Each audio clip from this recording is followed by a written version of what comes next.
যে ছেলেটি প্রতিদিন একটি গোলাপ রেখে যেত, প্রতিদিন সকাল 9টায় অফিসে ঢুকলে মেঘলা প্রথমে নিজের ড্রেসের দিকে তাকাতো।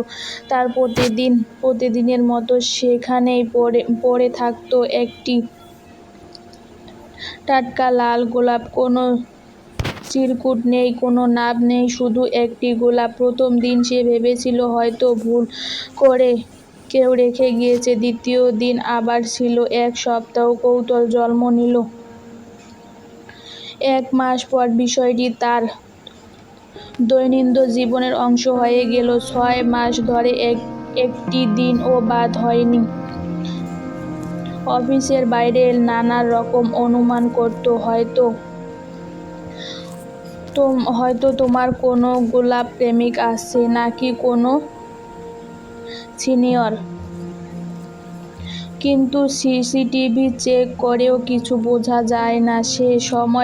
সে সময় গোলাপ রাখা হতো ক্যামেরা সেই অংশ কয়েক সেকেন্ডের জন্য ঝাপসা ফুটেজ দেখা যেত। মেঘলা মাঝে মাঝে ইচ্ছা করে আরও আগে অফিসে আসতো, কখনো লুকিয়ে অপেক্ষা করেছিল, কিন্তু সেই মুহূর্ত যে একটু অন্যদিকে তাকাতো, ফিরে এসে দেখতো ডেস্কে আবার একটি লাল গোলাপ। অদ্ভুত রহস্য, অজানা একজন মানুষ, অজানা একটি ভালোবাসা। তারও অজান্তে মেঘলা প্রতিদিন সেই গোলাপটি বাড়িতে নিয়ে যেত, একটি কাচের ফুলদানিতে যত্ন করে রাখত। সে জানত না কেন একজন অচেনা মানুষ এই নীরব অনুপস্থিতিতে তার জীবনের সবচেয়ে সুন্দর অভ্যাস হয়ে উঠেছিল। কিন্তু একদিন সকালে অফিসে এসে সে থমকে দাঁড়ালো। ডেস্কটি খালি ছিল, কোনো গোলাপ নেই।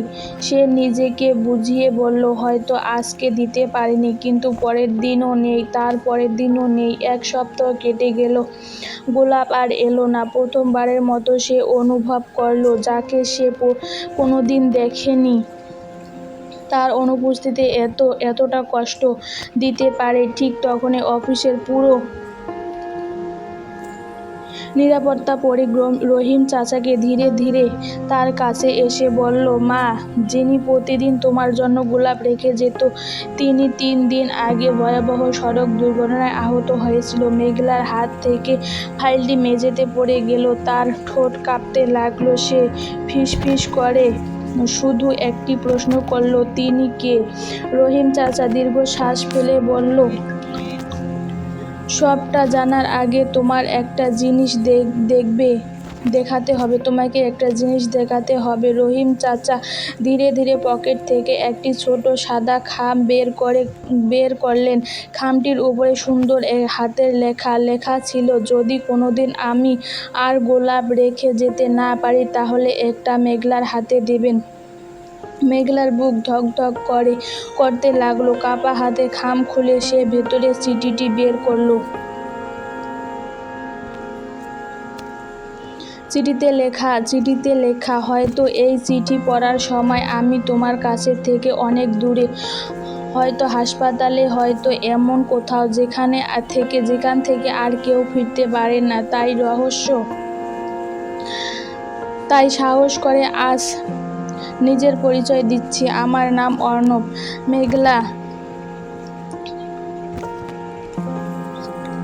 মেঘলা কুঁচকে গেল। অর্ণব? অফিসে এই নাম তো কেউ নাই। চিঠিতে আরও লেখা ছিল, আমি তোমার অফিসে কর্মচারী নই, পাশের ভবনের সফটওয়্যার কোম্পানিতে কাজ করি। প্রতিদিন সকালে তোমাকে অফিসে ঢুকতে দেখতাম। একদিন দেখলাম তুমি গেটের পাশে পড়ে থাকা একটি আহত বিড়ালকে কোলে তুলে হাসপাতালে নিয়ে গেছে। সেদিন বুঝতে পারলাম তোমার মনটা অন্যরকম। মেঘলার চোখ ভিজে উঠল।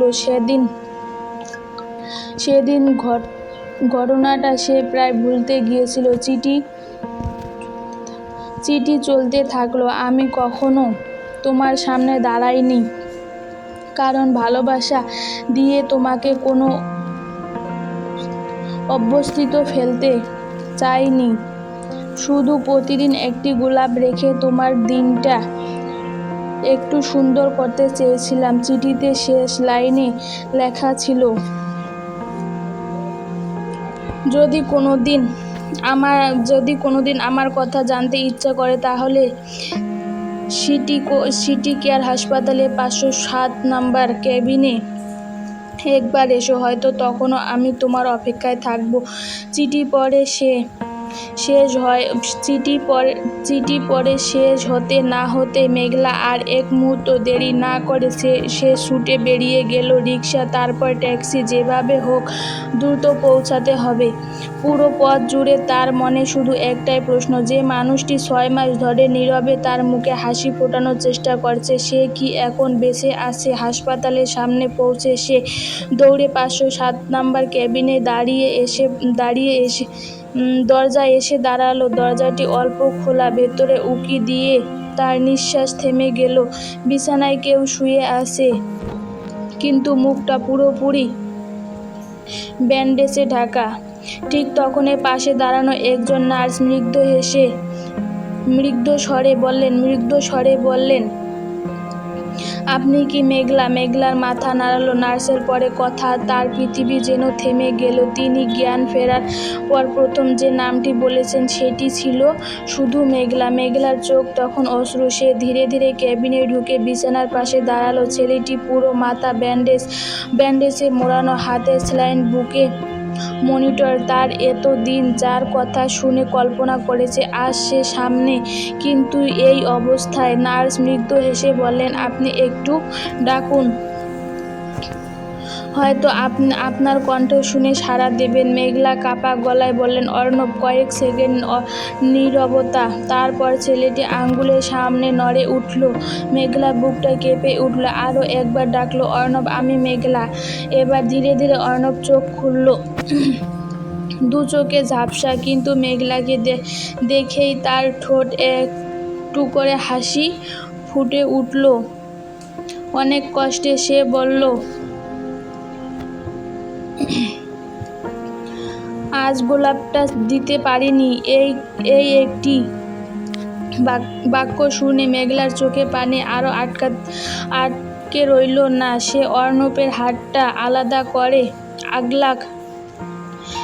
অর্ণবের হাতটা আলতো করে ধরে বলল, তুমি বোকা। নিজের জীবনের চেয়ে একটি গোলাপকে বেশি গুরুত্ব দিয়ে অর্ণব দুর্বল হেসে বলল, গোলাপ না, তোমার হাসিটাকে প্রতিদিন ভাবতাম ফুলটা দেখে যদি একবার হাসো তাহলে আমার দিনটা সফল হয়। মেঘলা আর কোনো কথা বলতে পারে না। কিছুক্ষণ পর ডাক্তার এসে জানালো, রোগী এখন বিপদমুক্ত, তবে সুস্থ হতে সময় লাগবে। পাশে আপনাদের কাউকে থাকা হবে না। মেঘলা এক মুহূর্তেও ভাবল না। সে অফিসে ছুটি আবেদন করলো। কয়েক সপ্তাহ প্রতিদিন হাসপাতালে আসতে লাগলো। আজ আর অর্ণব মেঘলার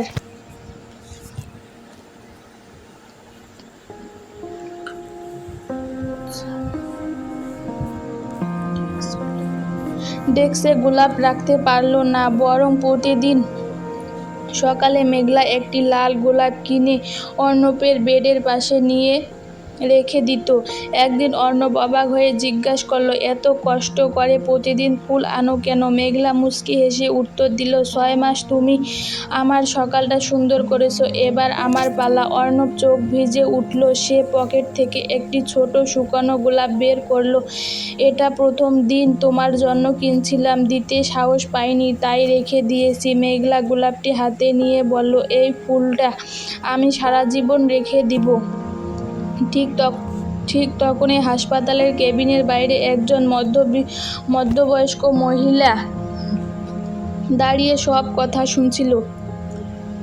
তার চোখে জল। তিনি ভেতরে এসে মেঘলার দিকে তাকিয়ে বলল, মা, তুমি কি সত্যি আমার ছেলেকে ভালোবাসো? মেঘলা লজ্জায় মাথা নিচু করল, কিন্তু মহিলার পরের কথা সে স্তব্ধ হয়ে গেল। তাহলে তোমার একটা সত্যি জানার অধিকার আছে। অর্ণব তোমার কাছে আজ থেকে প্রায় 8 বছর ধরে চেনে। মেঘলা বিস্ময় হয়ে তাকিয়ে রইল।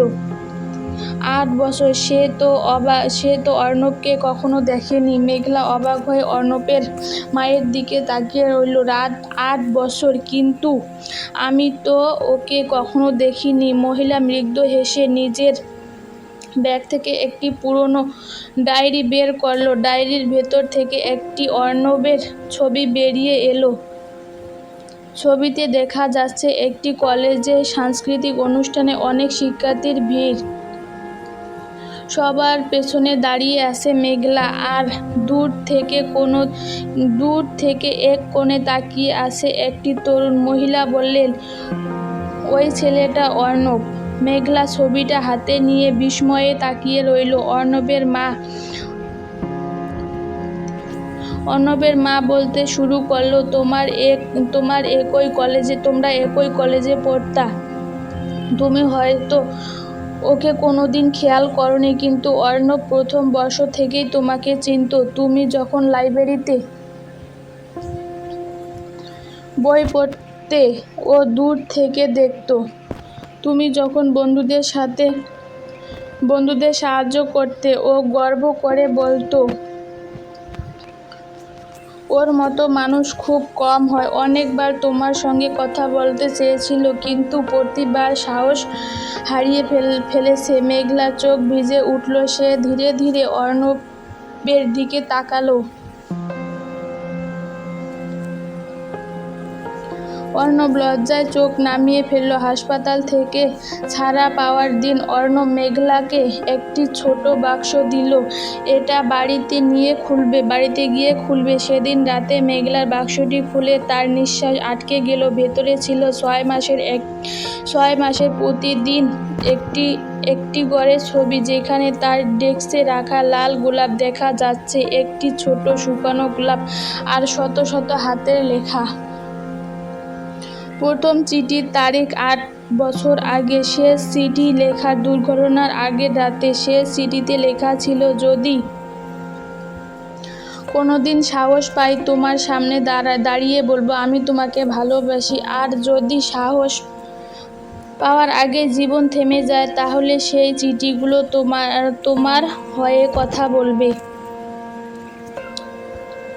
মেঘলার চোখ বেয়ে অশ্রু গড়িয়ে পড়ল। সে আর এক মুহূর্ত দেরি না করে রাতে অর্ণবের বাড়ির সামনে গিয়ে দাঁড়ালো। দরজা খুলতেই অর্ণব অবাক হয়ে বলল, মেঘলা, এত রাতে? মেঘলা কোনো উত্তর দিল না। সে হাতে থাকা একটি গোলাপ অর্ণবের দিকে বাড়িয়ে দিয়ে মৃদু হেসে বলল, আজ থেকে প্রতিদিন গোলাপ দেওয়ার দায়িত্বটা আমাদের দুজনের। অর্ণবের চোখ ভিজে উঠল। সে গোলাপটি হাতে নিয়ে মেঘলাকে বলল, আর একটা কথা। অর্ণব কৌতূহলী হয়ে তাকালো। মেঘলা হাসলো।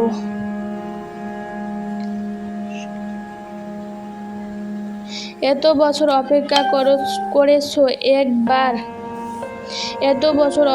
করেছো, এবার আর একদিনও অপেক্ষা করতে হবে না। আমি তোমাকে ভালোবাসি। অর্ণবের মুখে হাসি ফুটল। সেটি কোনো গোলাপের চেয়েও সুন্দর ছিল। সেদিনের পর আর কোনো গোলাপ অচেনা হাতে মেঘলার ডেস্কে এসে পড়েনি, কারণ এবার প্রতিদিন সকাল শুরু হতো দুজনের সঙ্গে হাঁটা, এক কাপ চা আর একটি লাল গোলাপ দিয়ে সমাপ্ত।